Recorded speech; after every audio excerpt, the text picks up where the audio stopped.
Hi everyone, today we're going to be doing a foundation review. It's going to be a first impressions along with a time trial as I go to work. I have the brand new Estee Lauder Double Wear Nude. This is also underneath the Double Wear Nude. It says they're water fresh makeup, so I'm expecting this to be more of a watery based consistency. In the past, I've always been a fan of Estee Lauder foundation, so I'm actually really excited to try this one out. Their Estee Lauder Double Wear Light is amazing. I love that foundation so much. This one does promise to be lightweight. It has 30 SPF in it, which is handy for those summer days. And it is supposed to be a light to medium coverage, which is what I prefer in a foundation. I don't need something that's too heavy, so I'm really hopeful for this one. The only slightly weird thing is that this thing claims to have 24-hour coverage. I wish brands would just stop doing that. No one needs to wear their foundation for 24 hours, and I'm not even going to take that into consideration whether it lasts that long, because I'm not going to wear it that long. So this does come in a glass bottle. It does say shake well on the back, and there is an expiration date, probably because of the sunscreen. Mine is listed as March 2020. And I have the shade 1 and 2 Ecru.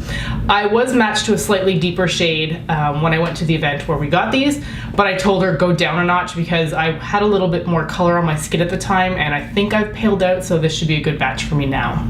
The only annoying thing about this, it doesn't come with a pump. You only got like an open jar top. I find that really infuriating in a product that costs 48 Canadian. I think pumps should be standard at this point, and I don't know why all brands, especially higher end ones, don't have a pump.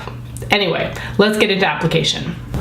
So as it said, I am going to be shaking it well, and I am using a brand new, oh I love how clean this looks, Real Techniques Miracle Complexion Sponge to apply this to my face. I never really use brushes, so I'm just not going to bother with that aspect of it. So I guess I'm going to tap it off on the, whoa, that's really runny. Tap it off so much as just like let it dribble out. There's the color. It looks a little bit deep compared to my hand. I'm glad I told her to go down a shade. And straight on. I have no primer on my face. I don't bother testing foundation with primers because this should just last on its own, in my opinion. One thing I will say though is a lot of this is sinking into the sponge. Not unexpected for a water-based foundation, but something to keep in mind. The problem with pouring this out is it's really hard to get like how much you want. I just dumped it out again and I got a ton of product. This is where I would have really appreciated a pump. Because now it's like it's running all over my hand. Like it's just, if I hold it that way, it's gonna seep down.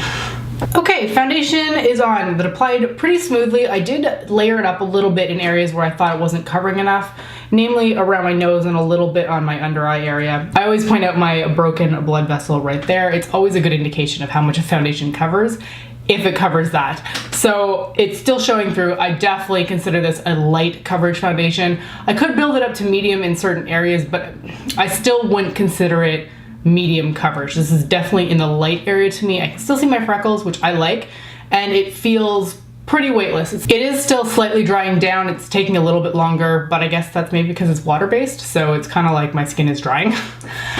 It does have more of a, I'd say dewy finish.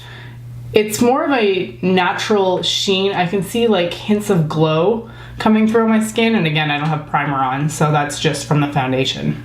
All right, I'm gonna go do the rest of my face and then I will be right back. All right, I'm back. I've got the rest of my makeup on. Everything went on mostly fine except for cream blush. I felt like that was a little bit more difficult to apply. I felt like the foundation kind of sucked the cream blush in a little bit more, and it made it a little bit harder to blend. I don't normally wear cream blush. I just happen to be wearing it this week while I'm still hunting down the rest of my makeup. But everything else seemed mostly fine on my face.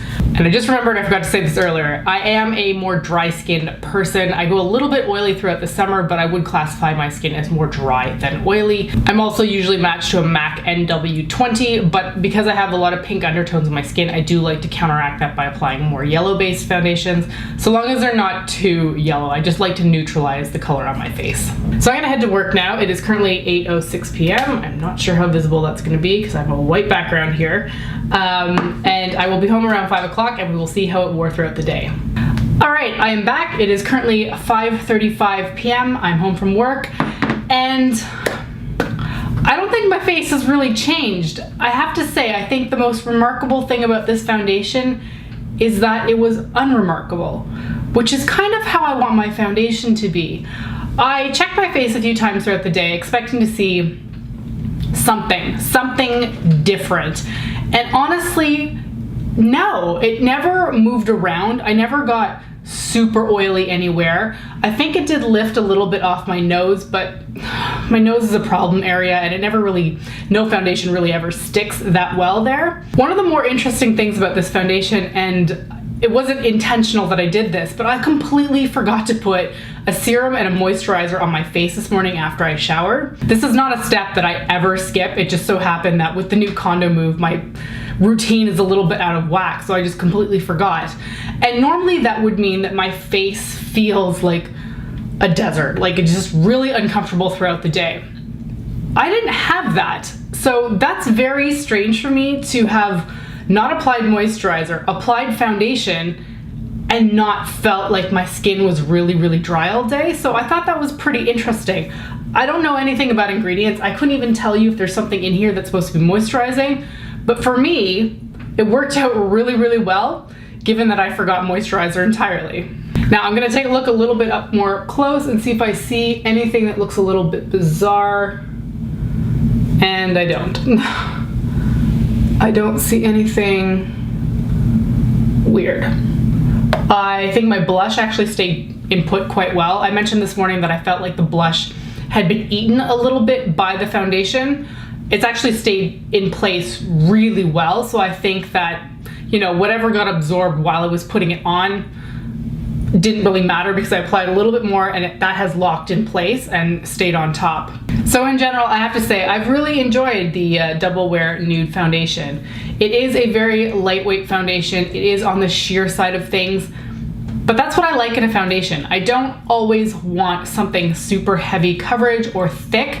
More often than not, I would rather have something that is very skin-like, and that's what this stuff feels like. It feels more like skin than most foundations that I have tried. And I do think that that is in large part due to the fact that this is a sheer coverage foundation. I did build up certain areas to a more medium coverage, but in general, I did like it as a sheer coverage, and honestly, I don't really feel the need to build it up to a medium coverage. If you are looking for something that is more medium or medium to full, this is not the foundation for you. You will not find that kind of coverage with it.